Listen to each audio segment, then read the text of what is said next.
A rollercoaster week for Western Sydney Wanderers. The Phoenix return to the top of the ladder, and Adelaide finally break their winless run. So much action from round 21 in the A-League men's.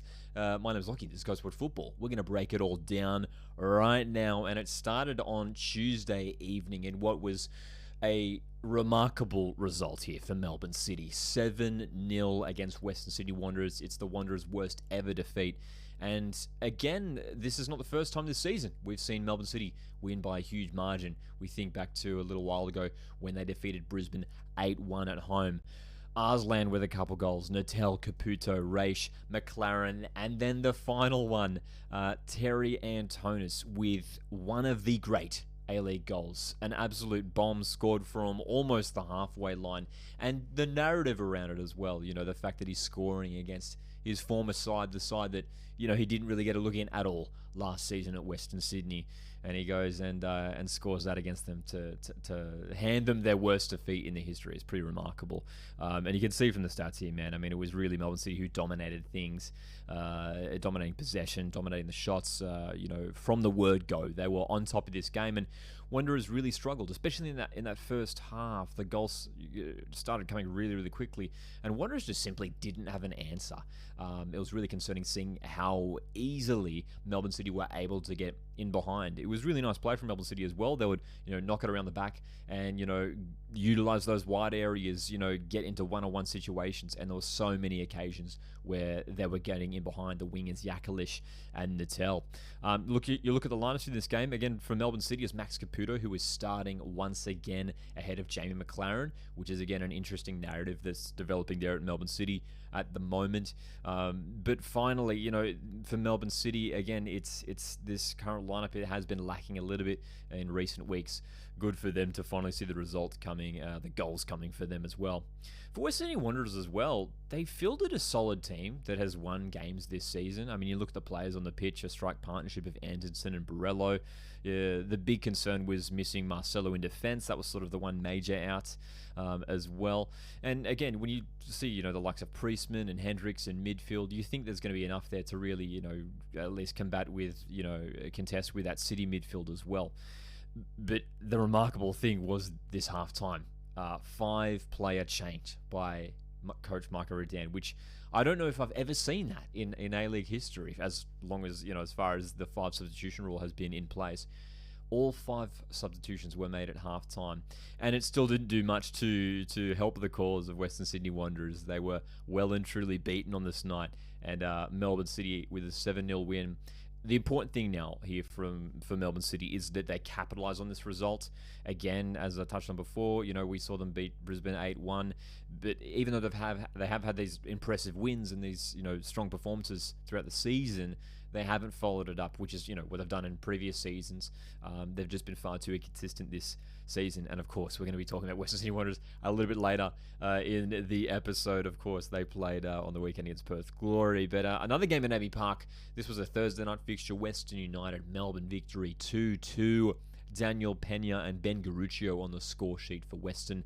Falami and Economides grabbing the 2 second half goals for Melbourne victory. This was an entertaining game and a tight game, and a match where I think for me this was probably the only prediction I got right from the weekend, because Western United, again, as we've been saying, like, have been building nicely and are finally playing some good football, and Daniel Pena as well, especially. I think he's been key to that. Daniel Pena has looked good in the last couple of weeks, and overall this season he has been good. You know, I know he's missed some games due to injury, but again, getting on the score sheet once again, he could have had a couple more as well. And this is a game, I think, on another night, Western United could have come away with 3 points. Look, Melbourne victory, they're always going to come back late, and we think back to this fixture from a few weeks ago where Damien De Silva, the centre-back, scored 2 late goals for victory to rescue 3 points. But Ben Garuccio, you look, it almost happened again, but Ben Garuccio jumping in with that late equaliser, rare Ben Garuccio goal there.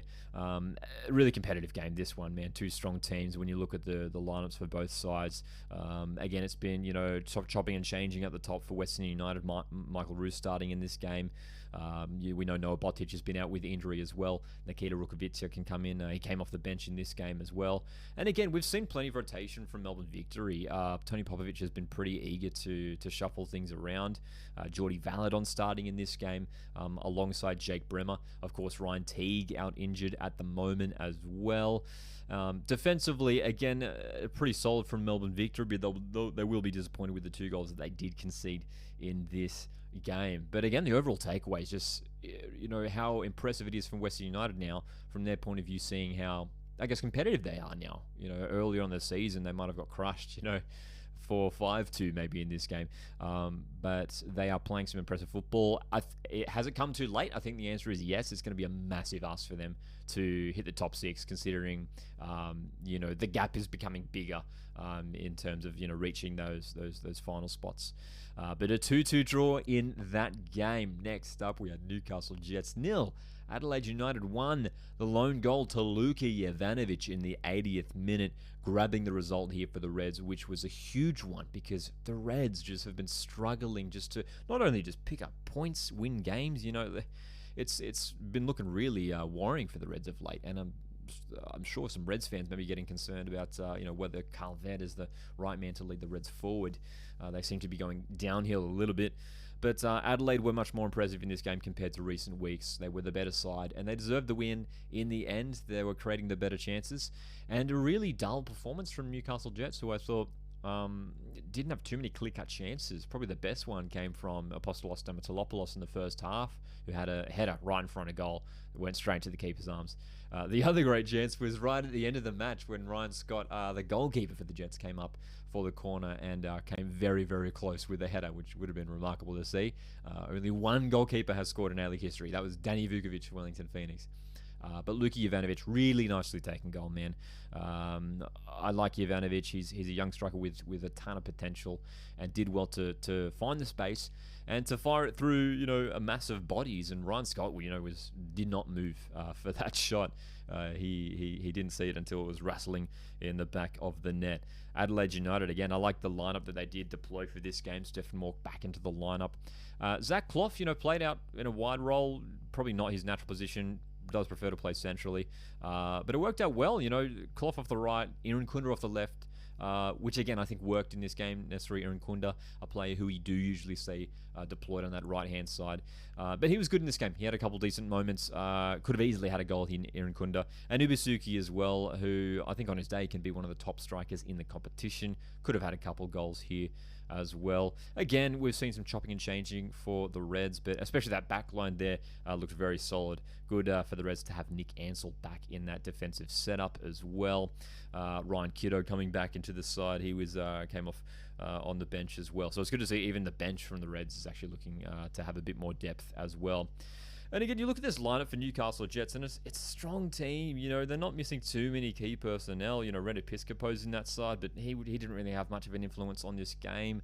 It's tricky to see, where it's going to go from Newcastle Jets from here on out. And I said it prior to this game. Whoever won this contest, I think, well, whoever lost it, I think their finals chances are done, man. So I think Newcastle Jets, it's similar to Western United. It's going to be pretty hard for them to qualify for the top 6 from here on out. Speaking of the top 6, we had a thrilling top 6 matchup between Wellington Phoenix and Sydney FC. The Knicks getting the job done in Auckland, of course, just mere days after the announcement of Auckland FC. The Sky Blues are opening the scoring early on. Robbie Mack with a goal in the 6th minute, but then 2 second-half goals for Wellington, earning them a huge 3 points to lift them back on top of the ladder ahead of Central Coast Mariners, who's, of course, did not play this week due to their AFC Cup commitments. Wellington Phoenix, again, deploying sort of this, whether you want to call it a 3 at the back or 5 at the back system, with Hughes, Wooten, and Sermon as those 3 central defenders. But look, it's a system that I think, Chiefy has played a number of times this season, and it has worked nicely for them. It allows the likes of Tim Payne and Sam Sutton to get forward, which is, really where they do flourish, I think, those 2 players. Look, Sydney FC, interesting to see, Fabio Gomez was benched, Jaden Kaczarski preferred. I see that as a tactical decision by Ufuk Talay, Sydney FC head coach, who of course was returning to face his former side Wellington Phoenix here. Didn't quite work out on this occasion for Sydney FC, who had good chances, man. I mean, this game could have easily ended a draw. The Sky Blues were pushing late, especially there, but that Wellington defence, man, holding strong once again. Credit to Wellington Phoenix getting the job done here in Auckland, which is, I believe, probably the last time they're going to be playing in Auckland as one of their home games. Of course, the next time they'll be there will be against their rivals, their future rivals, Auckland FC, the Black Knights. We had another game on Saturday afternoon as well. Brisbane Roar losing at home to Macarthur FC. Of course, a home game at Ballymore Stadium. Their first game at Ballymore for the men's team this year was Florent Berenguer, who did open the scoring for the Roar. But then 2 first-half goals from Macarthur. Uskok with his first goal of the season, nicely taken header, and Raphael with a really nice volley inside the box, nicely taken strike by the youngster, who's having a superb season for the Bulls. Brisbane Roar, though, I want to talk about that lineup, and I'm fascinated by it. Ruben Zadkovic, their current head coach, has been deploying basically a 4-4-2 system. We do see a bit of rotation from sort of the wide players and the central players as well.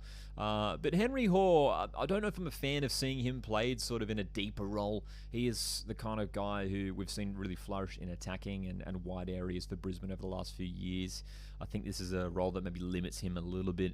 But yeah, this was something an issue that sort of arose for Brisbane prior to the season and is still sort of being discussed, where they have a lot of similar players, you know what I mean? Roughly speaking. I mean, you look at that front six for Brisbane, if you like. I mean, Jelicic, Henry Hoare, Rojas, Nikola Miljuznic, Berenguer.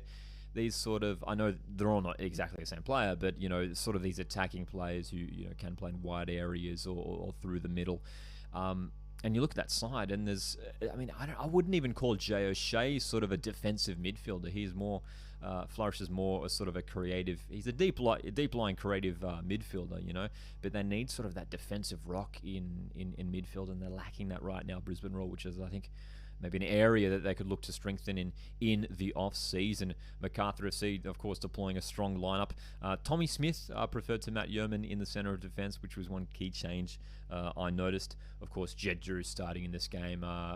Bernardo Oliveira, of course, unfortunately for him, injured. He's going to miss the remainder of the season. The Bulls, though, getting the job done here away to Brisbane, a big 3 points. And Brisbane Roar, man, I mean, they had some great opportunities towards the end of the game. You look at the stats, they managed to rack up 22 shots total. Only 6 of those on target, unfortunately. But Rojas had a great opportunity late. Waddingham should have scored the equaliser in that second half for sure, man.